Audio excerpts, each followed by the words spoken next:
Measures of dispersion. Range.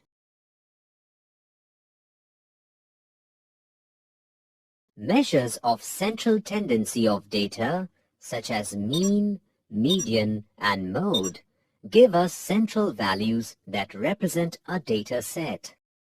However, central values may not adequately represent the data given. For instance, let's consider these two series of data. The mean of both these series is 16.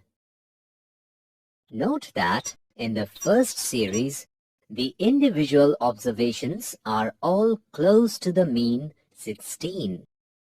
However, in the second series, the observations 2, 3, and 50 are quite distant from the mean value 16. The observations of the second series are widely scattered about the mean. This shows that the mean and other measures of central tendency cannot be used to understand the dispersion of data about the central value. We need separate measures of dispersion to determine the spread of data. The first and the most basic measure of dispersion is range. The higher the range, the greater the dispersion of data within a set.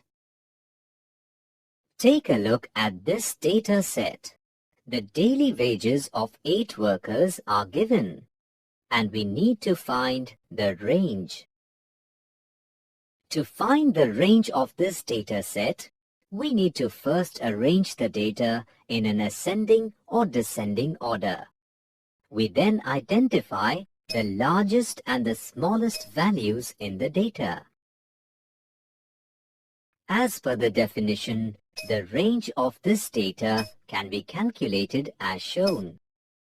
The range represents the extent of dispersion in the data. Now we know the dispersion in the daily wages of 8 casual workers at the factory. Let's assume we also have data regarding the monthly income of 8 salaried workers at the factory and have calculated the range. The range in this case is higher, but can we say that the dispersion is higher? No, we cannot say that, since the magnitude of observations in the second data set is much larger than that of the observations in the first set. The respective range values cannot therefore be directly compared. In order to compare the two sets of data, we need to use a relative measure of range, like coefficient of range, that takes into account the magnitude of observations as well. Coefficient of range is calculated as the ratio of the difference between the largest and the smallest observations to their sum. Using this formula, we can find the coefficient of range for each data set seen earlier. We can see that this value is higher for the daily wages and conclude that dispersion is greater among daily wages compared to monthly wages.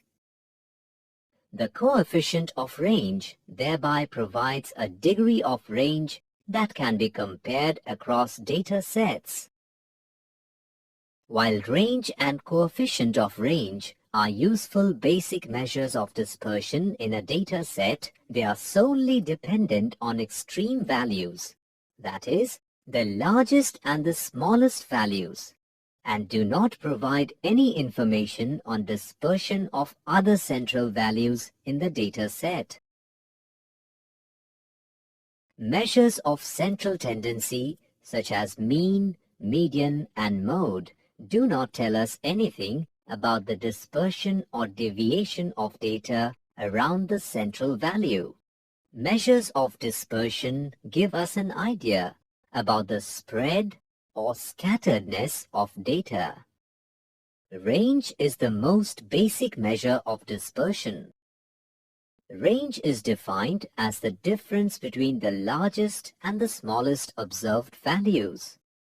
When the dispersion in two data sets with different magnitude of values needs to be compared, a relative measure of range, such as coefficient of range, needs to be used.